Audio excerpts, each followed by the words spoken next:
Mitsubishi's Pajero Sport. It arrived late in 2015, so it just missed out on our testing last year. So it was a walk-up start for our 2016 4x4 of the Year competition. We used to call it the Mitsubishi Challenger, but they changed the name of it to reflect what it's called elsewhere in the world. Like a Pajero, it's a 7-seat family wagon, but a lot smaller than Pajeros we know. It has a coil spring rear end, and it also has an 8-speed automatic transmission.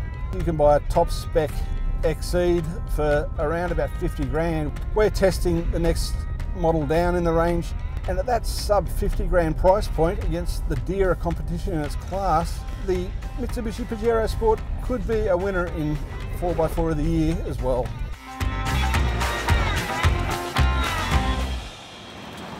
It's incredibly capable, a lot more than I think a lot of people expected, but the big sort of standout to me was it was more capable with the diff lock off. You know, you turn that off, you let the traction control do its job, and it just sort of climbs up everything. It's a one-car family type vehicle. You don't need to have something else. There's not really a compromise there. You can do literally everything, from dropping the kids off to school, high country trips like this, running around in town as well. We did a hell of a lot of really steep country yesterday, and in the belting down rain, it was at some stages it looked like we were driving up rivers. The Pajero Sport performed very well. Having an 8-speed auto gives it a phenomenal low range first gear. When you're going down a steep hill, you wouldn't even bother thinking about using hill descent control.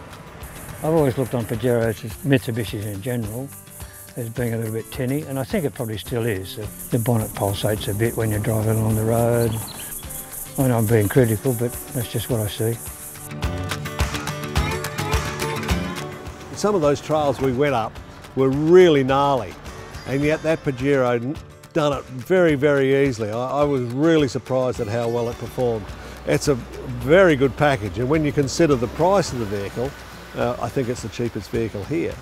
It packs a lot of goodies in it, and great little family vehicle.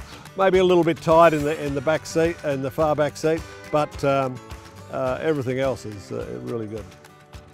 People are going to laugh. I actually really like that car. I would consider it as a vehicle that somebody who was a Vitara driver or a RAV4 owner, if they wanted to go a little bit further in their off-road capabilities, well, this would be the next car they'd step up to.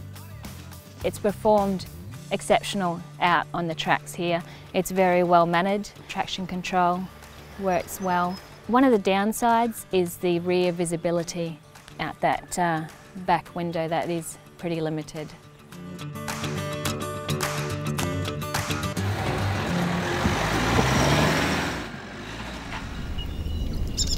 I guess it kind of surprised me how well it done on that track yesterday. Yeah, I drove it up that hill and it didn't scrape anywhere, it didn't scrabble for traction anywhere. It did it easy. I had the stereo blasting, the aircon cranked, and I was just relaxed, following everyone else up the hill. Talking about the stereo in it's really good. I had it cranked up, it was great. So. Big thing for me would have to be the paddle shifters. You know, a lot of them are very small. When you turn the wheel, you've got no idea which way sort of up and down. On the Pajero, you know, they're right there, they stay on the column. Left goes down, right goes up. Doesn't matter what you're doing.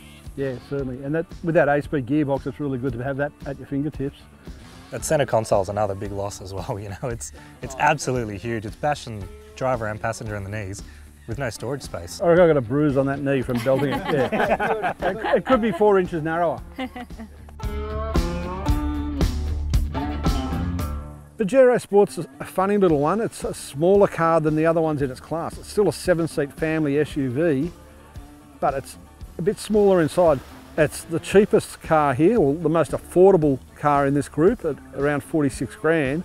So it'll do well in many of the aspects of the criteria.